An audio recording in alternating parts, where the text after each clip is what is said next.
Hello नमस्कार, मी भाग्यश्री आणि कसे आहात तुम्ही? आय होप सगळं काही मजेत असेल. तर तुमचं खूप स्वागत करते माझ्या यूट्यूब चॅनलवर. तर आज आपण बनवणार आहोत मस्त अशी मटकी आणि बटाट्याची खिचडी. तर चला तर वेळ न घालवता आपण आपल्या व्हिडिओला सुरुवात करूया. तर मी एक चाळण घेतली, चाळणीच्या खाली एक बाउल ठेवला आहे कारण की आम्हाला आता तांदूळ धुवून घ्यायचा आहे स्वच्छ. त्यासाठी 1 कप तांदूळ घेतलं आणि अर्धा कप मटकी घेतलेली आहे. तर ही मिक्स मटकी आहे, वाटाणा हरभऱ्याची आणि मोड आलेली मटकी आहे. खूप छान आणि खूप प्रोटीनयुक्त अशी आपली खिचडी तयार होणार आहे. तर त्यासाठी पहिल्यांदा हे तांदूळ आणि मटकी आपण स्वच्छ धुवून घ्यायची आहे. तर 2 पाण्याने अशी स्वच्छ मी चाळणीमध्ये धुवून घेत आहे. त्या चाळणीमध्ये धुतल्याने काय होतं, काही माती वगैरे बारीक कण असेल दगडाचे ते चाळणीतनं निघून जातात आणि छान आपले स्वच्छ मटकी आणि तांदूळ होतात. तर अशा स्वच्छ 2 पाण्याने धुवून एका साईडला ठेवून घ्यायचं आहे. तर 10-15 मिनिटासाठी भिजण्यासाठी. तर हे धुवून झालेलं आहे. आता ह्याला प्लेट झाकून मी एका बाजूला ठेवून घेत आहे आणि पुढची तयारी करायची आहे आता आपल्याला. तर मी हे 4 कांदे घेतले आहे मोठे साईजचे, असे मोठे उभे उभे चिरून स्लाइस करून घेतलेले आहे. पूर्ण असे स्लाइस असे मोकळे मोकळे करून घ्यायचे आहे कांद्याचे. आणि एक मोठा बटाटा असा मोठा मोठा चिरून धुवून स्वच्छ घेतलेला आहे. आता हे कांदा आपल्याला ब्राऊन ऑनियन करून घ्यायचे, म्हणजे लालसर कांदा असा घ्यायचा आहे. बिर्याणीला जसा वापरतो ना आपण, बिरिस्ता म्हणतात बघा कांद्याचा, त्याच प्रकारे असं कांदा असं छान तळून घ्यायचा आहे. आणि मुठभर कांदा म्हणजे मी बाजूला ठेवून घेतला होता. एक मोठा टमॅटो आणि कांदा ह्याची मस्त अशी पेस्ट करून घेतलेली आहे, मिक्सरमध्ये फिरवून घेतले. आता हे मस्त लाल झालेला आहे कांदा आपला तेलातनं. आता हे काढून घ्यायचं आहे आणि त्याच तेलामध्ये आता आपण हे कापलेले बटाटे छान लाल रंग येऊस्तर तळून घ्यायचं आहे. कारण की हे तळलेले बटाटे खूप सुंदर लागतात बघा खाताना.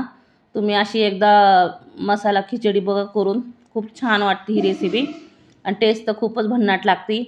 तर एक मोठे साईजचं पातेलं घेतलं आहे, त्यामध्ये तेच आपण तळलेलं कांद्याचं उरलेलं तेल टाकलेलं आहे 2 पळी. त्यातच आता जिरी टाकल्याची मोठा चमचा, एक छान दालचिनी टाकायची आहे 2 तुकडे, 3-4 लवंग, 3-4 काळे मिरी आणि एक मोठी इलायची, एक चक्री फूल आणि 2 तेजपत्ता असे खडे मसाले टाकून छान मस्त फिरवून घ्यायचं आहे. आणि नंतर त्यातच कांदा आणि टोमॅटोचीच पेस्ट टाकून घ्यायची आहे. छान मस्त ह्याला लालसर रंग येऊस्तर तळून घ्यायचा आहे. खूप छान लागते ही बिर्याणी, खिचडी. आता छान याला फिरवून घ्यायचं आहे तेलामध्ये, तेल सुटूस्तर.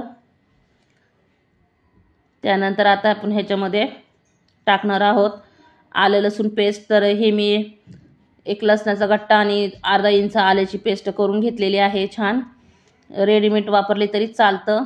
1 पुडी 5 वाली तुम्ही रेडीमेड आलं लसूणची पुडी वापरू शकता, पण शक्यतो तुम्ही ताजीच करून घ्या. खूप छान सुगंध येतो आलं लसणाचं.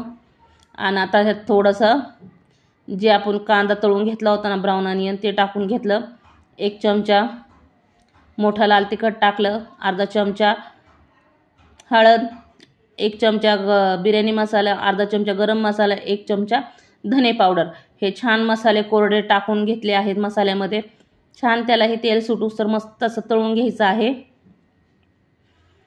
त्यानंतर आपण आता ह्याच्यामध्ये जो तळून घेतलेला बटाटा आहे ना, तो टाकून घेतला. चवीपुरतं मीठ टाकलं. तुमच्या घरात जितकं तुम्ही मीठ वापरता चवीपुरतं तसं टाकून घ्या. कमी जास्त, कोणाला कमी लागतं कोणाला जास्त लागतं. तर छान हे मसाले मस्त तळून झालेले आहेत. आता ह्यात भिजवलेले 10-15 मिनटं जे तांदूळ आपण भिजवलं होतं ना, बासमती राईस घेतला आहे मी. तुम्ही कुठल्याही तांदूळ वापरू शकता, घरात जे खाता ते कणी हे ते कुठलेही तांदूळ लागतात, छान लागतात हे भातामध्ये. तर माझ्याकडे बासमती राईस होता, त्यामुळं मी मोठ्या साईजचा तो घेतलेला आहे. छान ह्याला मसाल्यामध्ये फिरवून घ्यायचा आहे पहिल्यांदा. तर सगळं तांदूळ मटकी ह्याला सगळे मसाले लागले पाहिजे. आणि त्यानंतर छान फिरवल्यानंतर मिक्स झाल्यानंतर त्यात लगेचच आपण पाणी टाकून घेणार आहोत. तर छान मस्त एकजीव झालेला आहे. आणि आता ह्याच्यात 1 तांब्याभर पाणी टाकलेलं आहे मी पहिल्यांदा आणि छान पुन्हा फिरवून घ्यायचं आहे मस्त असं. आणि पाण्याचं काही तांदूळांना पाण्याचं प्रमाण जास्त लागतं, काहींना कमी लागतं. आणि नंतर पुन्हा पाणी टाकल्यानंतर हे वर्ण कांद्याचे ब्राऊन ऑनियन होते तळलेले ते टाकून घेतले आणि मस्त झाकण लावून ह्याला भात शिजवून घेतलेला आहे. हे बघा आपली मस्त अशी खिचडी तयार झालेली आहे, एकदम भन्नाट चवीची लागती ही। तर कशी वाटली रेसिपी तुम्ही नक्की सांगा। आवडली तर लाईक करा, चॅनलला सबस्क्राईब करा, बेल आयकॉनवर क्लिक करा, कारण मी जेव्हाही माझी रेसिपीचे व्हिडिओ टाकेल तर त्याचं नोटिफिकेशन तुम्हाला लगेच मिळेल आणि असे छान छान व्हिडिओ तुम्ही पाहताल। तर कशी वाटली रेसिपी नक्की कमेंटमध्ये सांगा। आवडली तर लाईक, शेअर, सबस्क्राईब। ओके, भेटूया पुढच्या व्हिडिओमध्ये। मस्त खा, स्वस्त राहा, स्वतःची काळजी घ्या, घरच्यांची काळजी घ्या आणि असे छान छान व्हिडिओ बघत राहा। भेटूया पुढच्या व्हिडिओ।